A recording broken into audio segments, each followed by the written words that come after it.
Hello guys, welcome to this webinar. My name is Fredrik. Hi, I'm Ruksi. And the agenda for the webinar today was talking about version control in machine learning. We are from the company called Valohai. We make a deep learning management platform, of which version control is one central piece. But let's have a look at more sort of a generic picture of version control in machine learning today. Definitely. And just to get us started, maybe we should also introduce ourselves in more depth. So I'm a machine learning engineer. So I work with our clients how to integrate their machine learning problems and solutions on Valohai and build the pipeline. My history is in San Francisco. I was working at Leap Motion building machine learning pipelines. So I have been building these pipelines and solutions for 3 years, 4 years, something like that. And my own background is in products and sales and marketing, but I'm a software development guy by background. That's where I started and sort of always worked in software, also in San Jose in Silicon Valley previously. But maybe we could have a look at the sort of our overall picture of the agenda tonight. So yeah, let's get that. So yes, our idea today was to start from comparing software engineering to machine learning. Both of our backgrounds are in software engineering, as we said, and we also think that quite many people have a background in software engineering. But even if your background is not in software engineering, you're in machine learning, it probably makes sense to have an overall picture of what's different and what the background is. Definitely. At least then you get the sense what kind of tooling, for example, could be used in both. Yeah. Then after that, we're going to have a look at what is a machine learning experiment, what is an audit trail, what does it actually entail, and from there, there's quite a natural step into compliance and how the experiment actually having version control around that makes it easier for you to be compliant with different regulations, for instance. And after that, we have a demo of Valohai prepared for you. We're going to run through an example. And then we have some questions and answers. We got quite many questions and answers from you guys beforehand, so thank you for that. Many of them are questions related to how does Valohai compare to X, Y, and Z, so we're going to go through those. And also some questions are already touched in some of the slides here next. So yeah, and maybe we'll take some questions on the YouTube also, but it depends what's the timeline and such. Yeah, so guys, you can start already. We are following the YouTube chat as well. So send your questions there. Righto. All right, let's move forward. So comparing to software engineering. So looking at, if we look back in history, like 20 years, I started my software career in the late 90s. I started software development in the early 90s. And back in those days, it was quite a world of hero coders who did things on their own, like a wild, wild west. And because of this, companies were forced to gap those deployments of their new software products into versions that happened like 4 times a year, for instance. But even if we did that, we still had a lot of challenges, and software broke down when we deployed new versions with new features, and there were new bugs and so forth. So this was sort of the software world in 98. If we then move forward to today, we can see that companies are deploying 10 times per day, the most advanced companies even 100 times per day, and virtually nothing breaks anymore. So obviously something has happened here in the last 20 years. And what is it that has happened? So basically there's tools and processes. So if we look at tools, for instance, there's version control, which is on the agenda today. We happen to think that that's one of the largest things that has happened that has helped software development be more robust and deploy more often and get sort of new features out faster today. But there's other things like continuous integration, making sure that you have automatic tests, for instance, microservices, having smaller encapsulated software projects instead of large monoliths, and cloud computing, making it easier to deploy things and abstracting away some of the details. Yes, definitely. And to add to the microservices, for example, I would say that even though microservices are great, they are still a trade-off. So monoliths can work in various cases, but for example, if you have like the resources, the people to maintain multiple these separate projects, it's a great asset in my opinion. It increases the management overhead, but makes the development easier. Let's just say that. Yeah. So I mean, if we move forward and have a look at what does machine learning look like then, and we look at the deep learning pipeline or even the machine learning pipeline, we are a bit away from the situation in software engineering today. So if we look at the machine learning pipeline going here from left to right, so we start with data storage and exploration. We have tools like spreadsheets, we have pandas as a framework, we have SQL queries and Jupyter notebooks and so forth in order to get to know the data. And then if we look at the next step, we try to extract the data, transform the data, pre-process it in some way with shell script, with R, with different scripts and sort of processes in itself. Yeah. And usually if you're handling like the big data, all the Spark stuff comes here and Hadoop stuff. Yeah. If we then move in the pipeline a bit further, we come to the actual model building. So you start to actually build production-ready models. So not only experimenting anymore, but actually building something that you want to put into production. Maybe you have 2 people working on the project, maybe you have 20 people, or maybe even 200 people working on the project. Quite usually, it's not a one-off thing. Just like in software development, you just don't develop the software once and then it runs in production forever. Same thing with machine learning models as well. You develop them further and further and further again, with new data and new ideas on how to make the models better. So you have frameworks like TensorFlow, PyTorch, Caffe, and Darknet there. Yeah. And then you want to deploy it into production. Maybe you have edge devices where you deploy it. Maybe you have clouds where you deploy it. If you have it in the cloud, maybe a good idea is have it in a Docker container when you deploy it. And then the final step is when in production, you probably want to, or you definitely want to monitor it in some way as well, from log files to New Relic to anything in between. So if we then look at this machine learning model itself, it's quite different from software development in the way that you have to know a lot of frameworks and a lot of different tools and technologies as a machine learning engineer. Yeah, like a data scientist guy. Yeah, and I mean, if you come from a non-software development background, it's a lot to learn at once. Even for a software engineer, knowing how to set up an AWS instance, SSH into it, and set up a Docker container there is a lot of overhead compared to just writing your code itself. Or it's not overhead, but it's sort of something that's outside of that. So usually we have DevOps guys separately in software engineering, for instance. Yeah, definitely. Like even full stack engineers usually don't know the maths and like the approaches on the machine learning stuff, like how to do it. For example, like all the feature extraction and pre-processing. They can follow like instructions, but they cannot do it alone. And even the like bestest full stack engineers don't necessarily have all the knowledge about like how to properly monitor the stuff and such. Even if they could spin up the services and make fronts end for it. Yes, so this is a lot for data scientists. Data science is quite a new sort of industry in itself, or a profession in itself. So there are, as said, people with analytical backgrounds coming into data science. There are people with software engineering background coming into data science. So this can be quite scary looking at this sort of whole pipeline in the beginning. And that's what we like to think that we can sort of automate and make easier for people to understand, so they can concentrate on actually building models. Yep.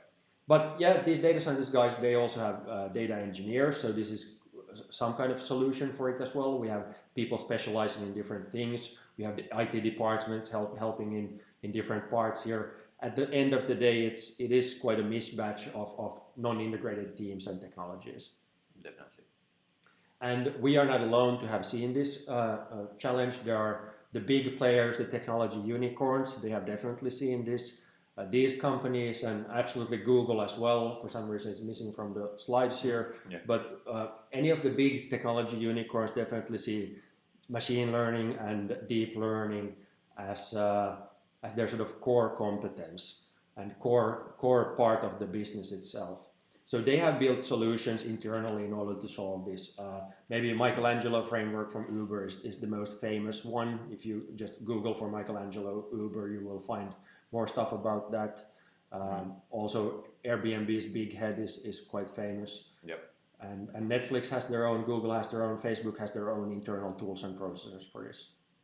Yeah, all the big companies that are heavily involved in machine learning have some kind of machine learning platform or infrastructure, or how they want to call it, but something to help the data scientists out. Yeah, and we then again, so these companies have them as proprietary tools and frameworks internally in the company. We then again build the same stuff, but externally for the bottom 99.99999% of the companies, basically. Yeah.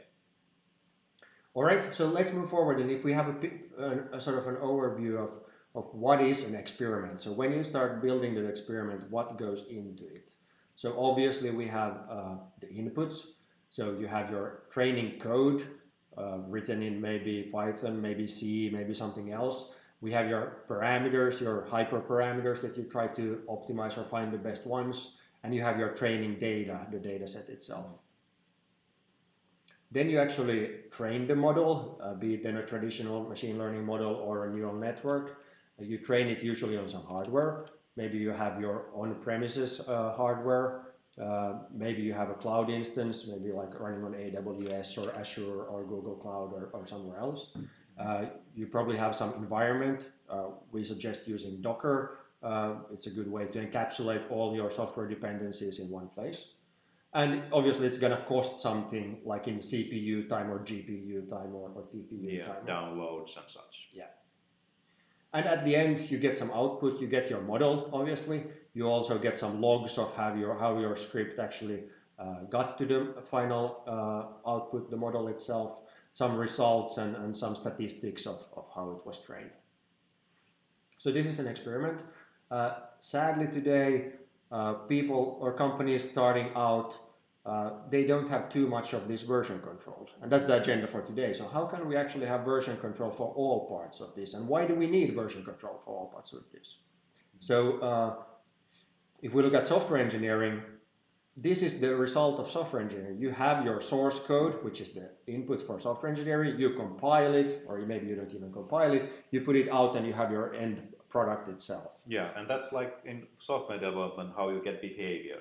But in machine learning, the behavior is like it's a mixture of the data, but the predictive model learns from the data and the code.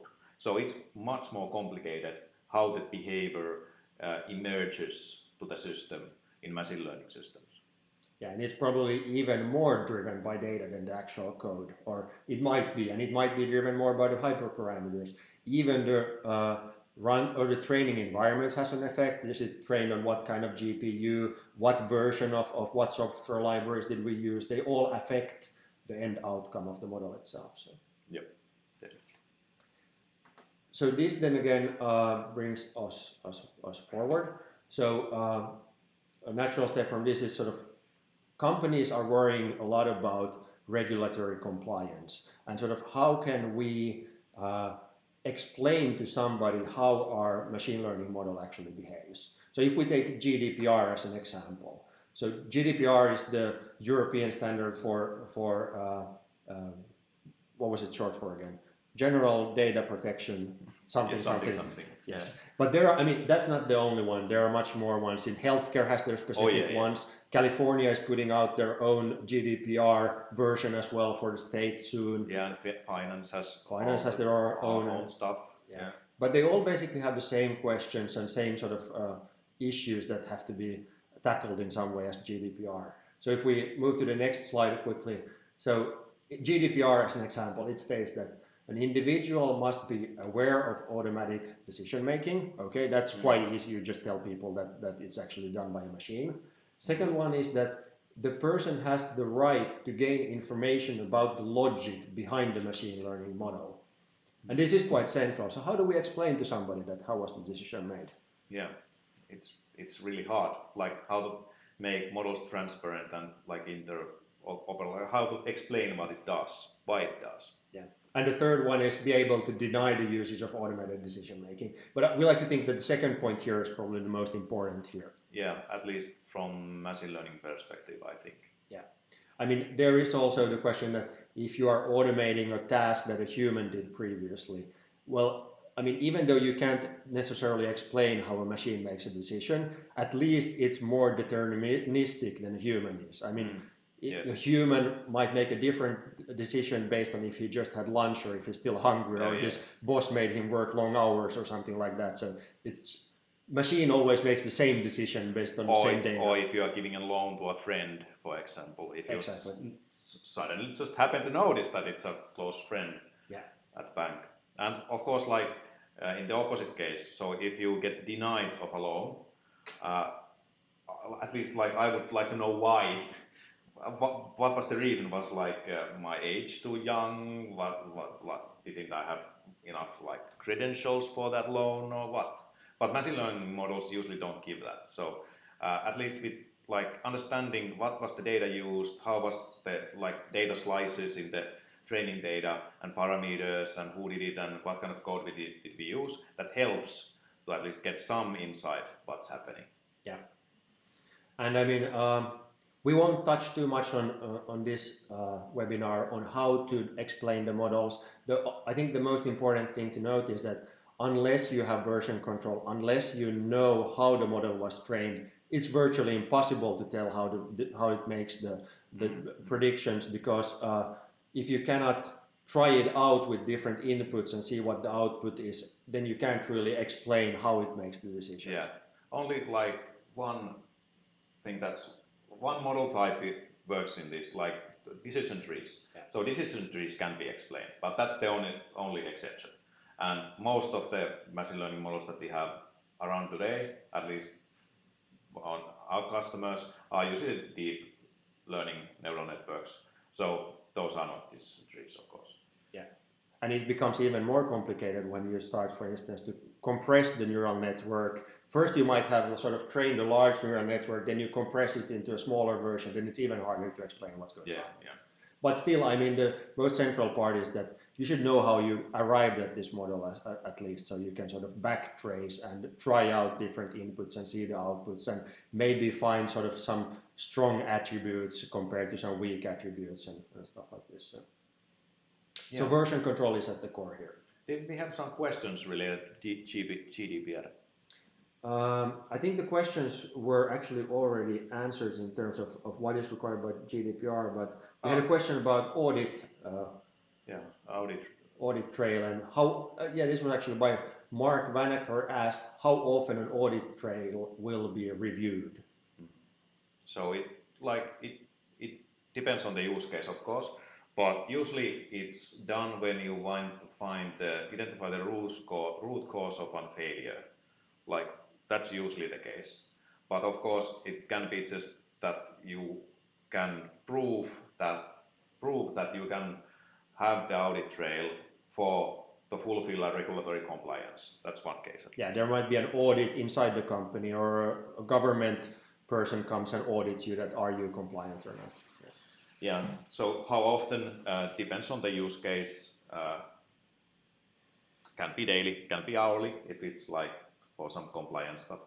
At least, I mean, I think the most important thing is that at least you need it when the shit hits the fan. Then you need to know why we did a bad decision. Like there's this famous example like half year ago when one of these Uber cars drove over a person on a crosswalk.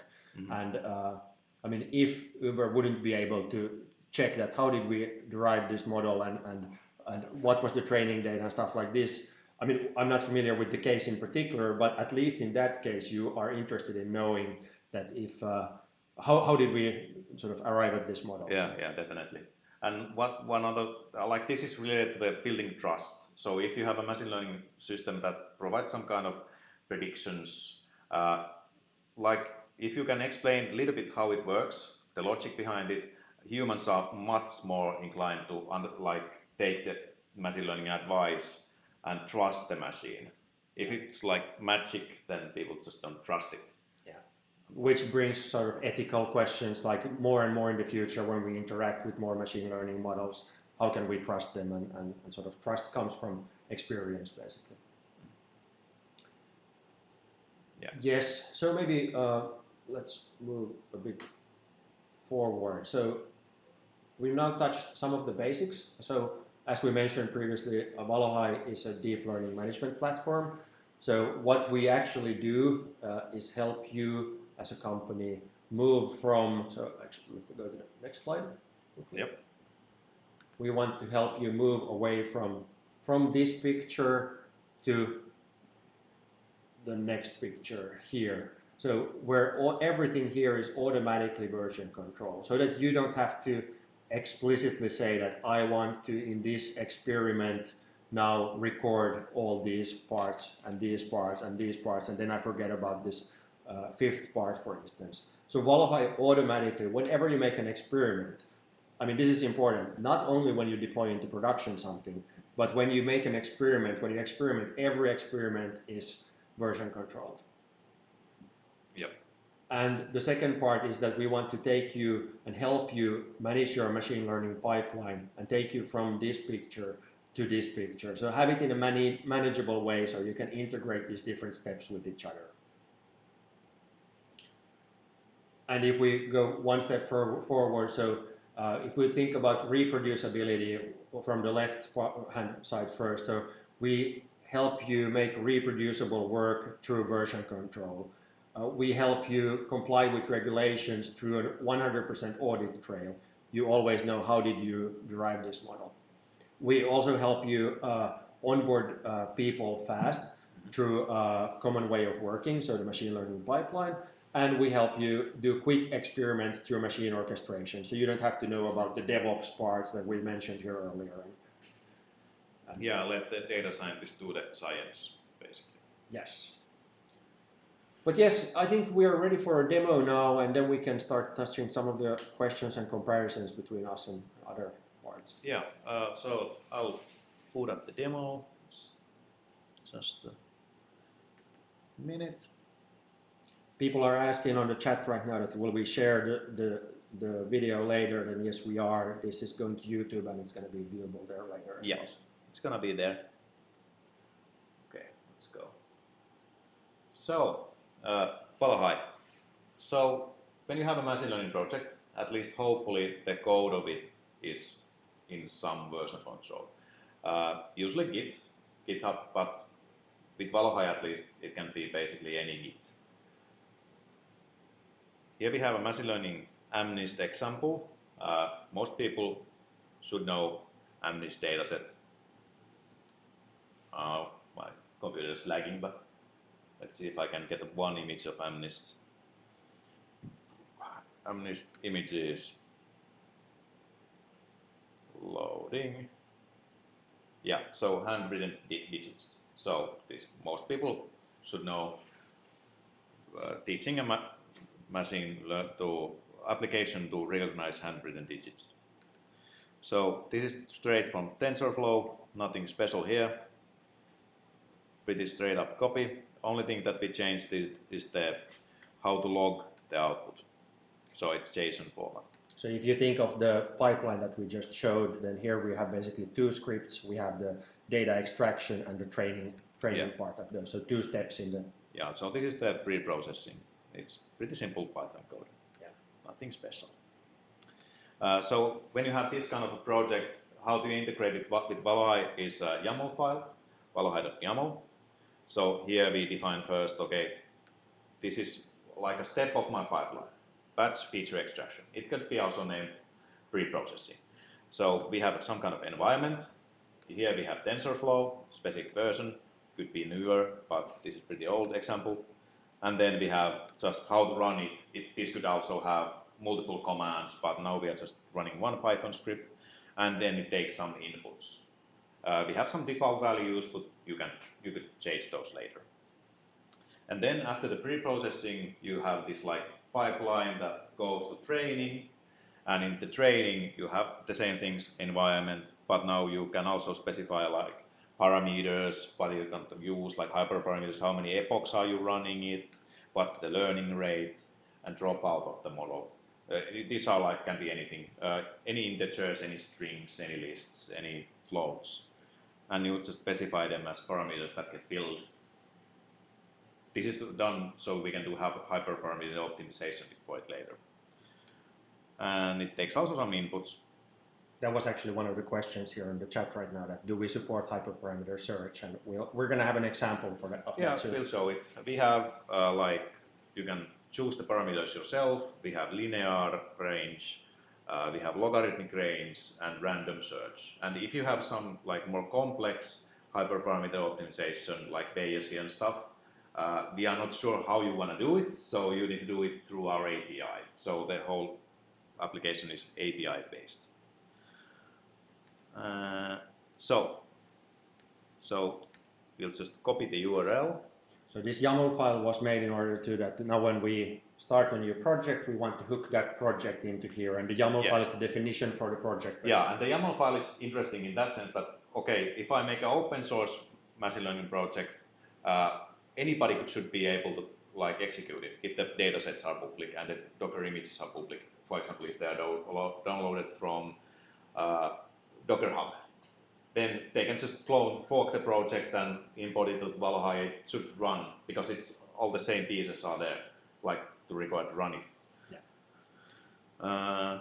Let's create a project. Just so as a note, most of our customers are running it sort of in their own private Git repos, of course. Because there are sort of companies that don't want to put their code public. And that's also important for the enterprises and companies. So you have like knowledge sharing and that kind of stuff inside the company, especially for the bigger ones. So if somebody has made really good feature extraction for a specific kind of data, it's just copying the project and it works on Valohai basically. You don't need to set up any instances or anything. We handle that stuff for you. Webinar. Version control. Here we go. Blank project, looks kind of like GitHub, which is nice for me at least as a developer. I clicked the wrong one, I guess. Repository. Let's put it here. Let's add the deploy branch. So you can specify which branch you want to use, for example, if multiple developers are working on the same code but different projects maybe. And then if it's a private one, you can just type it here, that SSH key. And like I mentioned, works with any Git, not just GitHub. We have customers using GitLab, for example. Here we go. It fetched the commit. Now it's in sync with the code on the GitHub. And if we are creating an execution, this creates this form. So this is basically the YAML file, but in more user-friendly form. We can see the parameters and inputs and everything. But first we want to do the batch feature extraction. Just as a background, please continue, I'll just explain one thing here. So everything here that you see is written with an API first approach. So you can do all the commands here from an API. We also have a command line client. Most of our customers are running it from the command line, just like you as a software engineer are probably using Git from the command line and not that often from the user interface. But it's sort of easier to show it here, and also it's of course more visual to show it from here. So we're doing it from the user interface now. Yeah, so you can also modify stuff, but important thing is that we run the Python batch. This takes no parameters. We don't need any of those. Let's just create the execution. And what this does is basically we have a cluster of machines that we maintain for you to use, and it finds a machine, downloads Docker image, downloads the files that you specified, and starts running the commands that you specified that complete the pipeline step you instructed it to. So now we can see that it set up also the hello that I just wrote there, and it's starting the batch feature extraction. This is just like, for example, if you have lots of big images, you maybe want to make them smaller, turn them grayscale and such. So this can be a separate step, so we can more easily do hyperparameter optimization on that data set on hundreds of machines, let's say. So now you did this on AWS, right?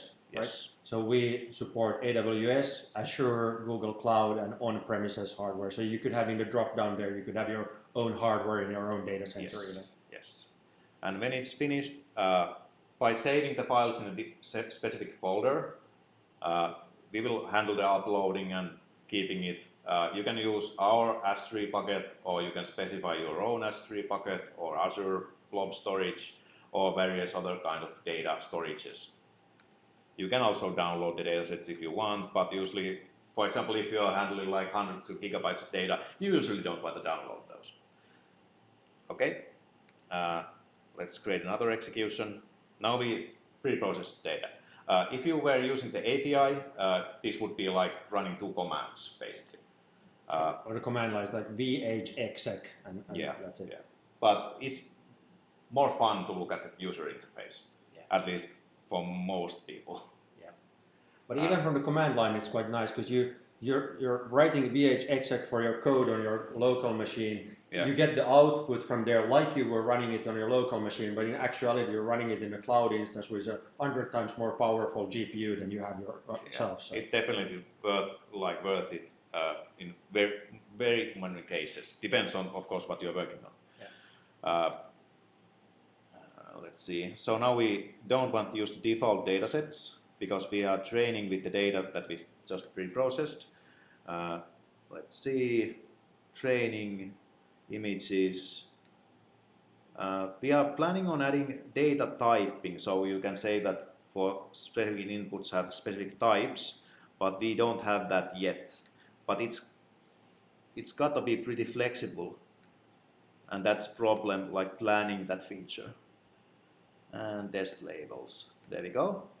So this is now taking as input the things from the output of the previous step. Yes. Right, so. And the fields here are generated by the YAML file. So in the YAML file we had defined these, and that's how the UI was generated. Yeah, they can be anything. Even some customers of us use, they provide the neural network layout as a string. They have their own notation. So then they can try various kind of architectures on the problem at hand. Yeah, that was actually one of the questions, but can you do that? Yes, you can by using a string, but then you need to somehow specify your own notation and handle that notation. Yeah. I'm sure there's some open source package for that, but I haven't encountered it. Yeah. So we already got the machine for the second execution, and it's starting. Most likely, because this is GPU heavier run, it takes a couple seconds to warm up the GPU, but we should get going pretty soon. So the alternative for you would be you go into AWS console, start a new AWS instance, you SSH into it, you set up the Docker container, you download the code there, stuff like that. So now everything in that is taken care of for you.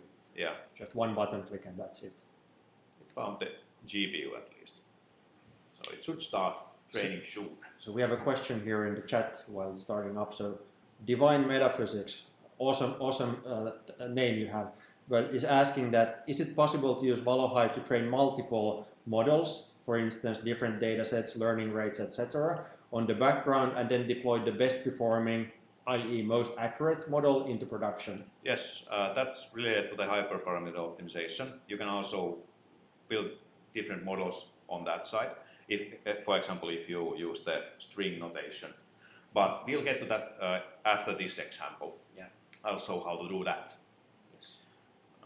So now we're just training one step here. Yeah, so we can see that it's logging out something. So in Valohai, if you define output values like step and accuracy or loss as a JSON, we allow you to see graphs of it. You can compare between executions and such.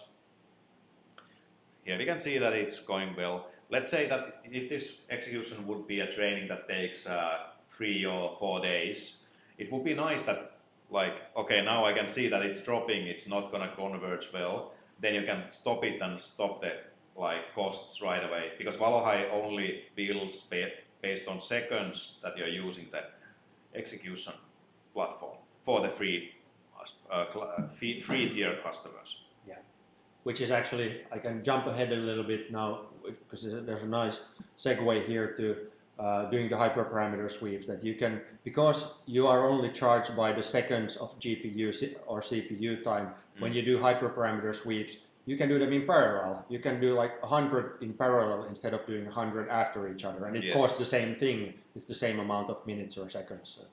Definitely. Looking good, Fredrik. Thank you. Well done. I know it was you who did it. Yeah, that's fine. But yeah, there's a record of that it was me that did it. It's not, yeah, it's on here. So I executed the run, and you can see all the like data about like what was the hardware used. If this would be your cluster, we can see it. This is the like versioning.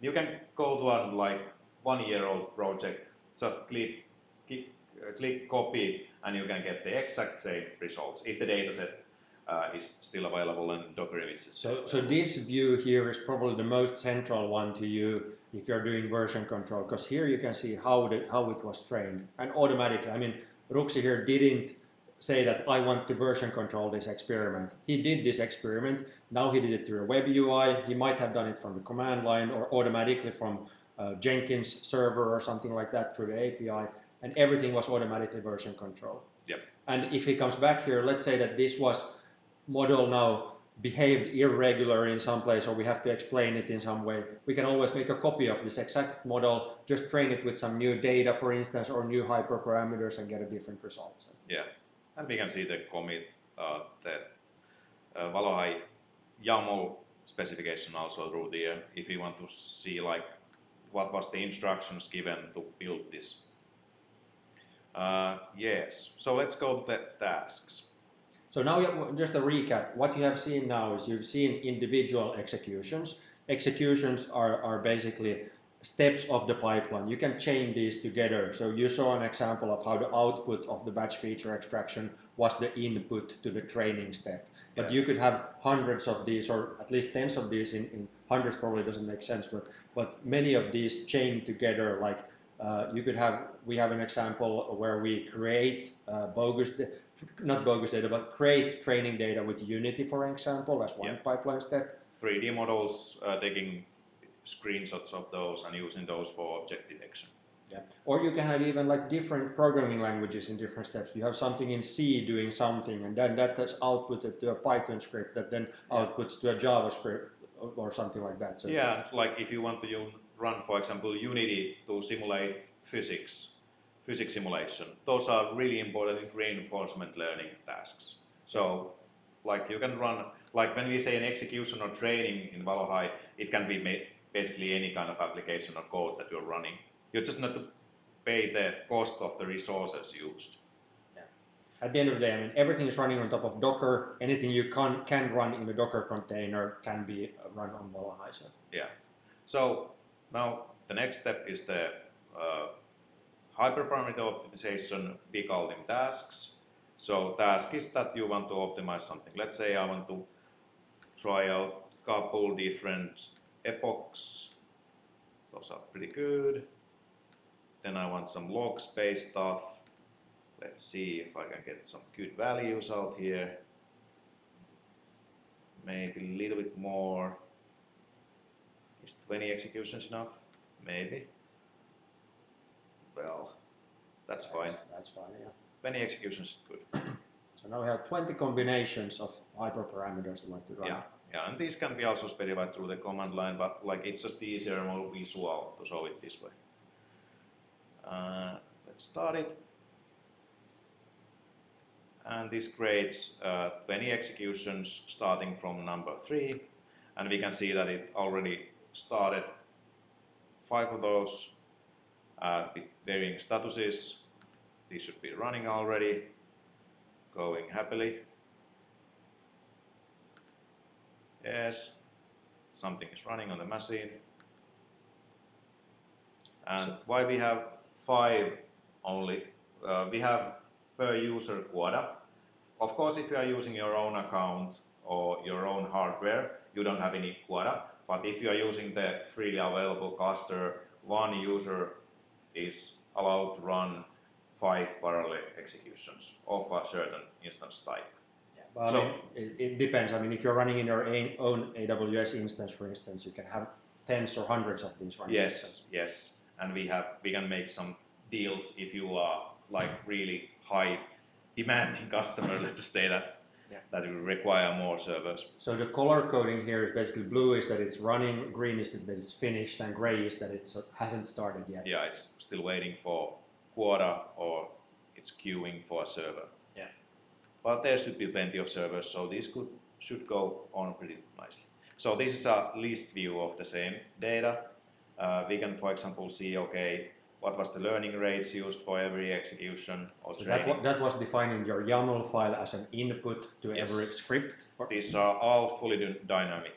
So anything you define in the YAML file as inputs can be seen here, and also all the outputs that your script puts into standard out. No, we didn't change. We changed epochs. So those are the values that we are interested in. Learning rate, epoch count, and then we can see the accuracy here. So that is looking, for example, pretty good. That's at the moment at least the best model. So if we want to use that. So maybe I could answer. J.R. Anders is asking in the chat here that how does Valohai capture output from the containers or running tasks? And that was actually an example of one of the outputs, sort of real-time outputs that you just print stuff in JSON format into the standard out. Yeah, that's the simplest. So as shown here, the white one here on the screen. So this is just, we capture everything that you've output there. Yeah. Also, everything that you output to the output folder, so you can output any kind of files. Of course, you could output the weights and the biases of your network, but you could output anything at all, like images, whatever blobs you want to put. Yeah, and then we'll upload them on the data storage you specified, and you can download them or chain them forward to the next step in the pipeline. Yes. And they are all version controlled, so they will be kept there forever if you don't delete them yourself, basically. Yeah. So let's go back and see what's at the moment the best model. This was kind of like the answer to the previous question about training competing models. So now we are training competing models with relatively simple parameters, but in any case, you can have, for example, model layout as the parameter. And this was now a grid search. You could, with your script, you could do more advanced stuff. You could start somewhere, find the local optimum, continue within the local optimum, and so forth. So you can make more advanced stuff also. So still the number 3 is the best one, so we'll use that. So let's go to deployment. Now we want to have this like testable endpoint. Of course, you can use this for production also, but for our customer, many of them are deploying them to like edge devices or cars or something like that. And then the deployment part is mostly only for testing. But depending on the use case, you can also use this for the deployment. Create deployment. Webinars. Like Borg language. Yes, it is. So let's create a deployment version. That name is good. Then we can, like in the YAML file that we looked earlier, you can also specify endpoints. We didn't look into those, but you can specify that, okay, I have these kind of endpoints. For example, if you have some endpoint that predicts digits and other endpoint that predicts cat pictures in same project for some reason. But we want to enable that, and then we want to have the model from the execution number 3, because I remember that it was number 3. Yes. And all this can be automated also, so you can do a grid search or hyperparameter sweep of any kind, find the best one with the best accuracy and deploy that automatically. Yes, you can do it also automatically, but I would recommend at least deploying to like QA or like development cluster before production. Actually, there's a question from LB about, can you have a view of arbitrary set of executions that don't come from different parameter searches? The idea is to compare models more widely. I'm not completely sure what he means by that, but let's see. Can you have a view of arbitrary sets of executions that don't come from different parameter searches? So if it's like, yes, you can. If the parameters don't change, but like something in the execution has to change. Otherwise, because they should be at least deterministic. Of course, you can have like not seed your random number generator, and then it wouldn't be deterministic. But yes, you can. But probably the most common use cases is that you do some maybe random searches in the beginning with the random search function. Yes. And then you might, I mean, it's not only about numbers. You can do string-based definitions of hyperparameters as well. Let's say a CNN against the LSTM, for instance. Or yeah. But in general, like any execution in Valohai is comparable. Sometimes it doesn't make sense. For example, if you have pre-processing step and you try to compare it to a training step, it doesn't make much sense. But like if there's like those log values that you log, if those are comparable, then you can compare them. Yeah. Let's say accuracy and loss. So what I did was I created an deployment, but this builds a Docker image based on your data, your inputs, or like the outputs of the model trainings, and creates an endpoint that you can use. No file upload. So now I'm required to upload a file, but it's running there. What else is on the deployment? I'll just open it. No, I want to test it. Okay. Predicted it. There we go. I want to post a file. Should we draw something? Let's take an image of page from the internet. Ah, okay, yes. Let's see what it thinks about that. So we just took an image of the test and go to desktop. Should be somewhere here. Maybe it's that one. Today, yes, it's that one. It would be sad if you posted pictures of yourself or something. Oh yeah. It guesses that it's 7. Pretty close. The T looks like a 7. Yeah, the T looks like a 7, so it must be like that. Can I see the desktop? So we can see the image that it tried to predict. It was that one. So it thought this was 7. But I mean, like this is just to show that it was trained on quite a different test set as well. Yes, So it's like one number or one instead of all that. Yes, most definitely. Yeah. But yeah, this is like for mainly testing it out. But you can also create versions. Let's see. So there we go. We have actually a question related to this now, that as Ruksi is showing here, we're deploying something to test, and we can have something named production and so forth. So you can test against those. So the question from J.R. Anders is, do you have a support for some kind of CI test? For instance, running the best model that is a candidate for production against some more specific tests that could be automated as well. So yes and no. I mean, how you do it probably is that in your pipeline, you would have like a Jenkins server that tests automatically against your test environment software. Also, you can use the Valohai executions for that. So if the final command returns non-zero, it's marked as an error.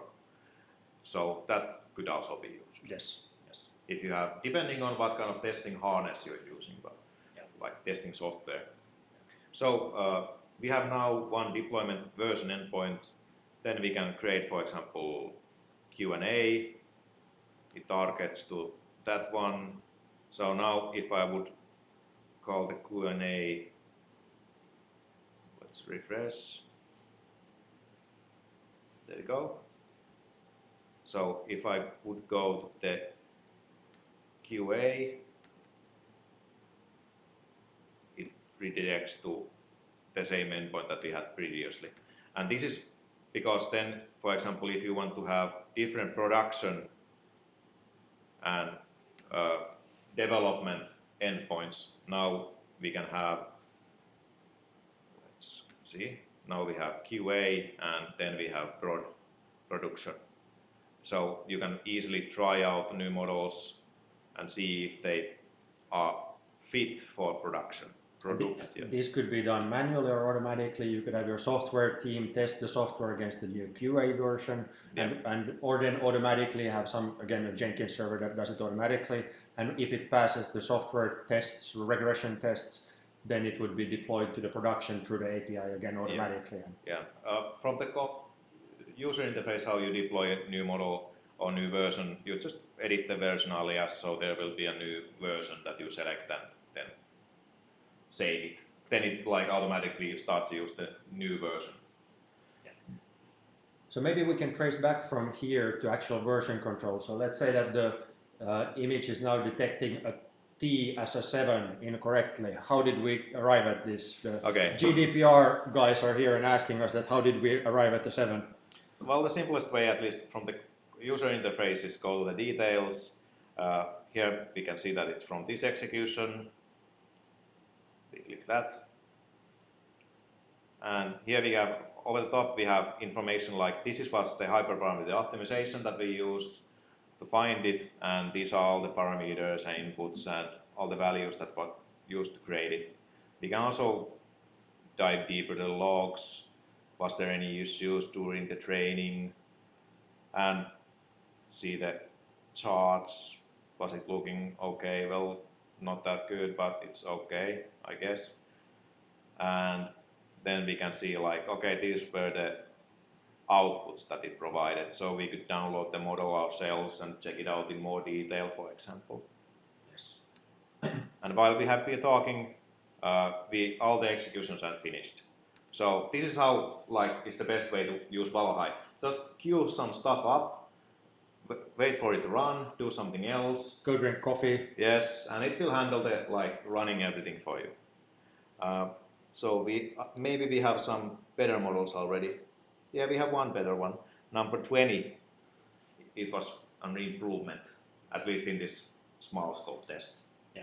And if we're running out of time here soon, we have maybe some 5 more minutes. So if you go back to the executions list here, the first tab. Yeah, the main execution. The main execution. All the experiments we have done throughout in this project are now listed here. We can sort them, we can filter them, we can find them based on different reasons. And this is just for one project. So of course you could have like several projects here supported and several people working on the same project and stuff like this. Yep, definitely. Did we have some predefined? Maybe we should touch quickly like comparison of Valohai to some other like tools and frameworks as well. That was quite a common question. Yes. So maybe just in general quickly first, that if we look at sort of who are our main competitors, then maybe AWS SageMaker and Microsoft ML Studio, and the difference here is that they are more for experimenting with things, not really for production ready things that you're doing in large scales with maybe larger teams as well. SageMaker is based on Jupyter notebooks, which is good for experimenting, and ML Studio is more high level for, again, as well. Yeah, and related to the SageMaker, for example, we have one of our customers that they are using AWS SageMaker for the exploration, but they have Python adapter that they use to post jobs on Valohai, because it's much simpler to run stuff on Valohai. You don't need to think that much about building the image and such, if you know SageMaker. Yes. But Valohai's power really comes from the fact that we have machine orchestration. Ruksi showed here machine orchestration from the UI. We can do it from the command line and API. But also you have automatic version control. Every experiment that everybody in your team does, always version control. You can trace back how you arrived at it. And you can see it in real time. So if you have a large experiment that takes maybe a day, maybe a few hours, you can go and see that, hey, this guy, my team member here, is running this one experiment. It doesn't look very good. Maybe I should try some different hyperparameters or something else. So you can follow in real time also. And touching that, like are very focused on like enterprises and like organizations and teams. We have support for all that kind of stuff. So if you have multiple machine learning teams that have various projects, we can like scope that they can or cannot see each other projects if however you want, and you can easily see how much they're spending money, for example. That's important. Yeah. Usually you get, at the end of the month, you just get a bill from your cloud provider saying that you used $5,000 this month. Which team used it, for which experiments? Here you can drill down and see this experiment was costing like half of that money, for instance. Yeah. And other thing that, well, I mean, we have, of course, support for on-premises hardware. We have support for any cloud providers. We have support for two-factor authentication. So all sort of the enterprise sort of features and needs that are seen to. Yeah, we have support for Google Cloud, Azure, AWS, and OpenStack.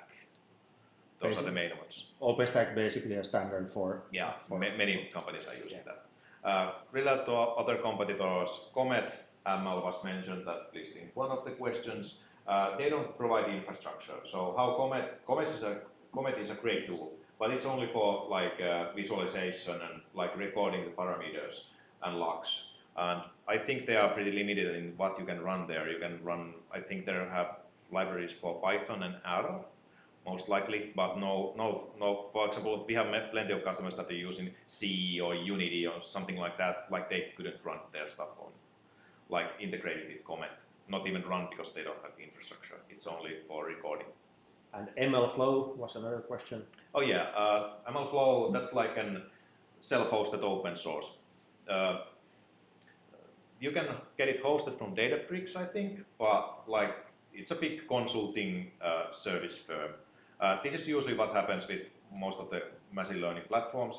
It's like it's an offshoot of a consulting company, but we are like a machine learning platform first. We are not doing any consulting, basically. Yes. We are only building this platform. Yes, of course we come on site and help you set up everything if you need that. Yeah. But sort of at the end of the day, our focus is in building the tools for your data scientists, not selling you man hours. Yeah. So Valohai is a software as a service that can be also installed on premise. MLflow is just a collection of libraries. There's the three main components. Is the tracking that works only for Python and R. It's the same as our metadata. They have projects. It's similar as Valohai.yaml, and they have the models. That's like how to package the model for deployment. We have that also in our deployment. But for example, MLflow doesn't have any deployment in itself. They are offloaded to some other service. So it's like MLflow is a subset what our Valohai offers basically. Then we have Neptune. Neptune, that's from the Deepsense IO Polish company, consulting company.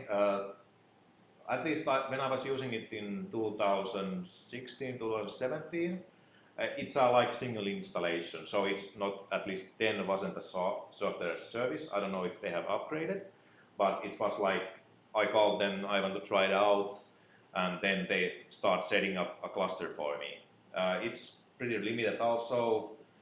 Same things that you can only run Python and R, I think, but it might have changed. I don't keep track on all of the customers. But it was sort of in Valohai's case, just go to valohai.com. In the top right-hand corner of the website, you can log in there. You can run your own experiments today. You don't have to call us by phone or anything like that. Just get started. Yeah, but yeah, in general, like Neptune and the response, usually they are focusing on the Jupyter notebooks. Yes. We don't have any kind of Jupyter notebook hosting service because we are providing like production-ready pipelining service, not exploration service.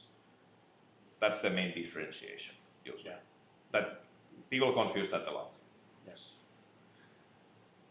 Yes, I think that was all the questions we have, or maybe not all the questions. There's some questions in the chat also that we haven't answered. The last one is, can tags be automated on certain data or model? We don't have support for that now, but from the API at least you could do that. Yeah, and you can also, depending what you, I guess the question is, why do you want the tags? So do you want to search based on those tags? If you want to search based on those tags, then we can just add search by input data or search by parameter or what's the tip that you want. Yeah. But guys, hey, after this, go to valohai.com. You can sign up for a private demo. Just email me, send me a text message, WhatsApp message, something, or then just sign up on the website. There's ask for a demo also. We could answer any kinds of private questions that you have, or regards to your company or your setup or anything like that. Yeah, so definitely. If you are interested, just book a demo. There will be a human being, not AI. There is a chat. There's a chatbot that answers you something, but there's a human that usually answers that after that. Yeah, after that. So you will have a video call and you can ask your questions and we can brainstorm together what we could do. Yeah. Yes. So guys, give us some feedback after this. Maybe email, maybe in the chat here, or then Twitter. For instance, you can find us on Twitter, Valohai AI on Twitter as well. So, hey, thanks guys very much for this. Yeah. Bye bye. Bye bye. Have a nice weekend.